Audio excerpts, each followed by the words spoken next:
Hi, welcome, welcome. I'm so glad you've joined today. I'm Kelley Pitts, independent Stampin' Up! Demonstrator in Lubbock, Texas, and I'm thrilled to have you. I also am thrilled to have my wonderful team member, Jan Spencer, here helping today. She's making this go a lot faster, so y'all get to see a lot of videos in one day. We've done 7 different ones with the traditions of Christmas. Sweet from Stampin' Up! Look at this. How pretty is that? Z-fold. Gorgeous. Can you see? I'll try to get it where the light's reflecting on that wreath. You'll get to see it up close in just a minute. But if you would like to learn to make this card or any of the other cards, just stay tuned today. We're going to give you 7 videos. And I have the instructions. Well, not the instructions. The supply list is listed below the video on YouTube. So even if you're on Facebook, you can go to my YouTube and see that supply list. But it does give you a Google form on Facebook and on YouTube for you to be able to sign up if you want to get a PDF project sheet. It tells you a couple of options to do that. So thanks again for tuning in. Let me know you're here and who you are and where you're from, all that.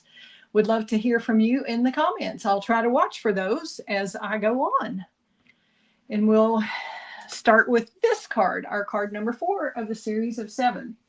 And this one starts with a real red card base, and it is 4 1/4 by 11, scored at 2 3/4 and 5 1/2. Yeah, 2 3/4 and 5 1/2. And then we have a piece of old olive that is 4 by 5 1/4, and this is, and we're not on the screen. Hold on. Sorry about that. I wasn't looking at the screen. So we've got 4 1/4 by 11, scored at 2 3/4, 5 1/2. And then the old olive piece is 4 by 5 1/4. And it is already embossed with the traditional wreath 3D folder, which is an awesome one. It's beautiful, and I haven't played with it nearly enough yet.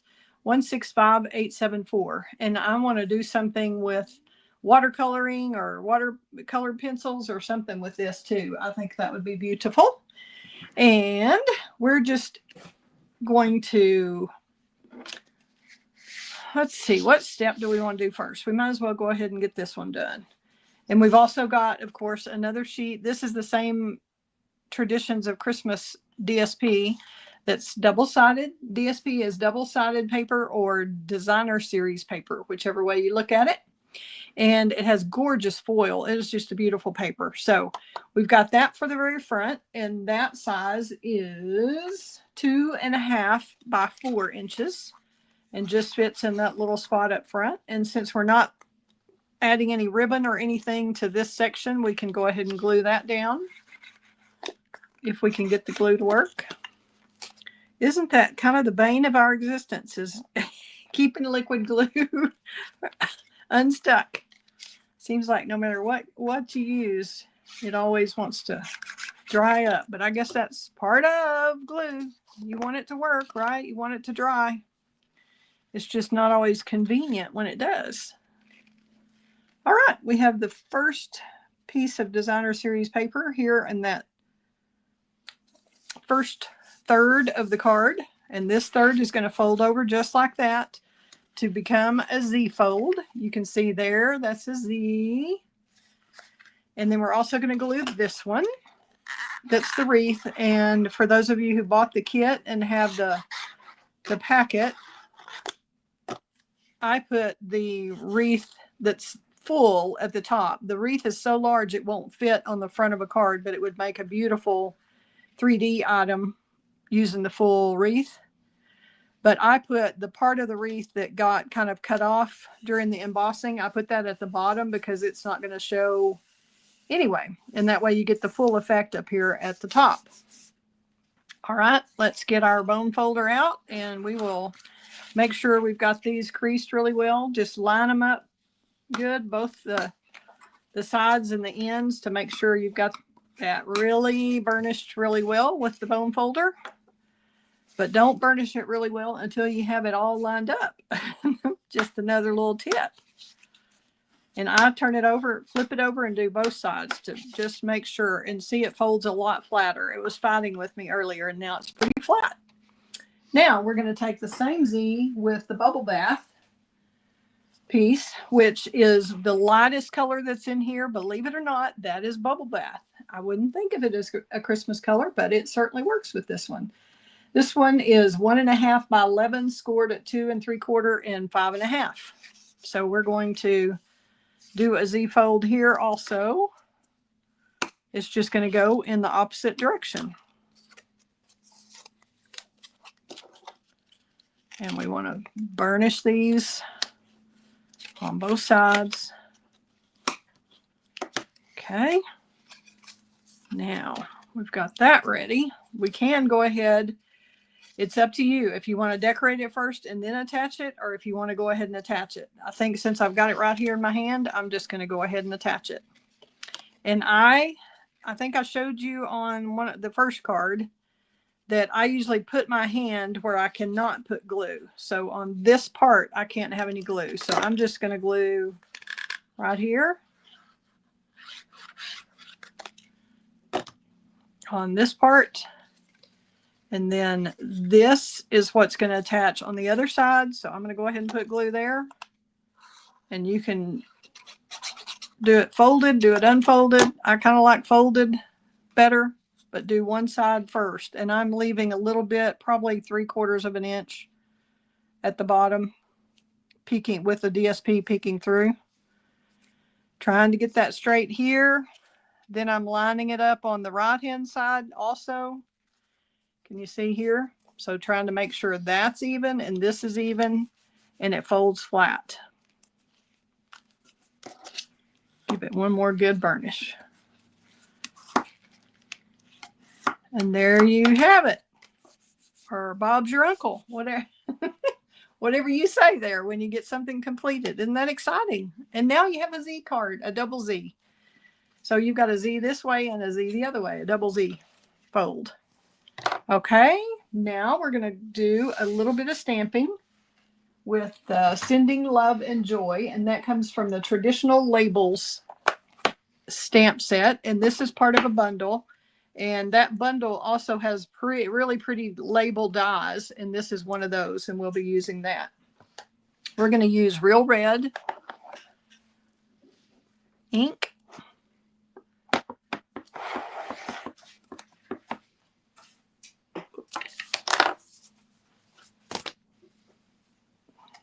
Thank you, ma'am. And we're going to put this toward the left end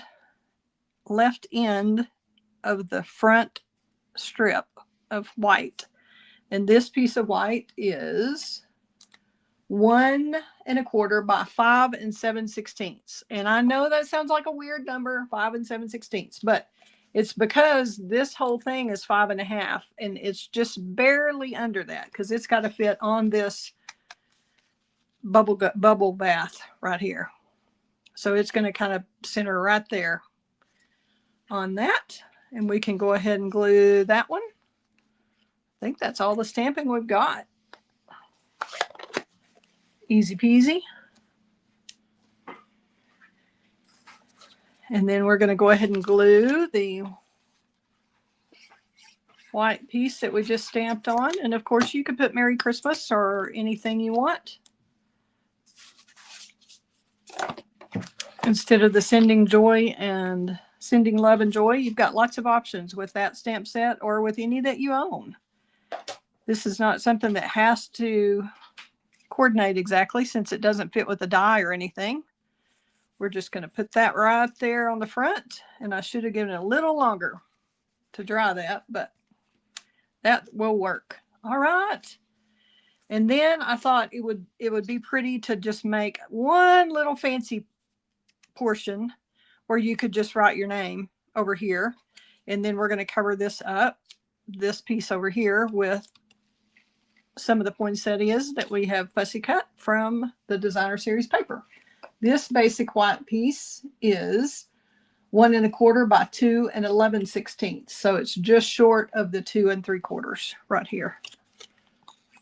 And we're going to go ahead and put it on, just glue it flat right there, leaving that top and border even. And then this, if you wanted to write something on it before you put it down, in case you need to recut another one for some reason, you can, but I'm going to go ahead and glue it down, because if I don't, I'm quite sure I would lose it. And these labels are really pretty. They have this edging here that sticks up where you could actually insert some designer series paper or a leaf or a punch or something in there.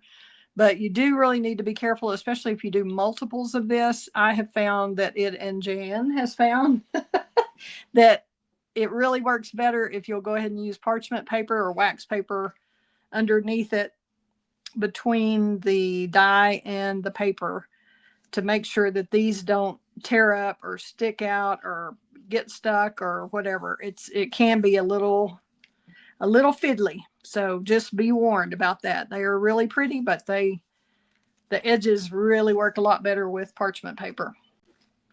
Okay, we're going to take our 2 different fussy cut pieces, and these are from the same sheet of designer series paper, but we've just cut them out separately. They're 2 different sizes, so it just depends on how many of these cards that you need to make on what you decide to use. But I like the way this one fit on the front, and I like this one on the inside, and you can turn it whatever makes you happy. I kind of tend excuse me, for some reason, to me, this red is heavier. It's a darker color, more intense than the pink. So I normally go to that, making it weighted a little more. So I put the heavier, more intense color at the bottom.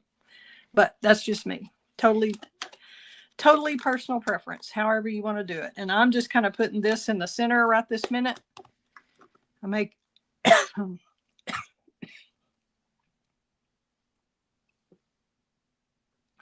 sorry about the choke to death here. Excuse me. Oh.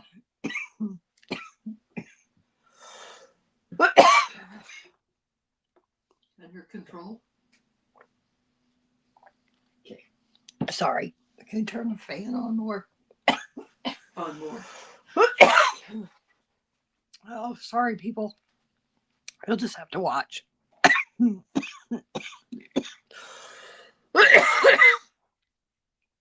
Oh, okay. Oh, I'm so sorry, people. I don't know. Just got choked here. My eyes are watering. Okay. Oh, it's fine. Thank you. All right. And then this one, since it's on the front, it can be popped up. I usually don't pop up the inside pieces, but I definitely want to pop this one up. And this one, we're going to go the opposite way on that other one. I think here I wanted to put the red up at the top because it was more contrast with the green.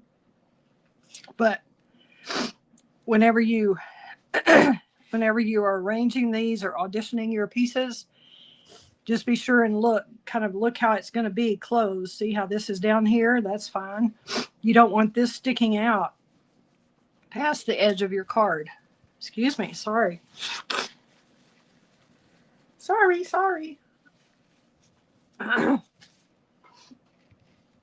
So we're going to stick this on, and I'll let y'all see which way you like it better. If you like it better with the red down or the red up. Does anybody have any questions so far? Let me check my comments here.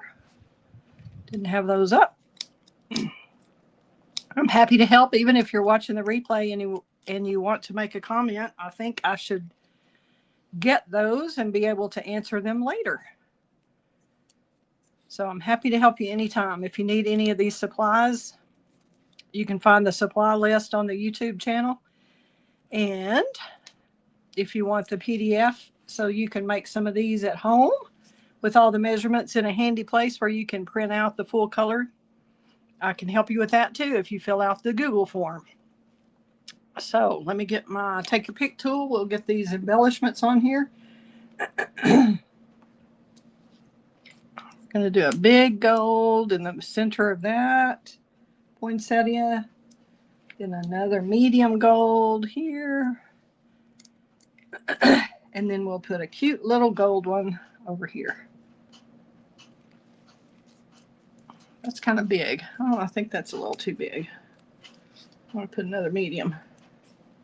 Oh, I got a noisy fan, people. Sorry. Didn't realize that. But I was choking to death, so no, not really. It felt like it. All right, we'll put that big one on the inside. How about that? Now, all we lack is a little bit of Wink of Stella. And this card will be done, lickety split.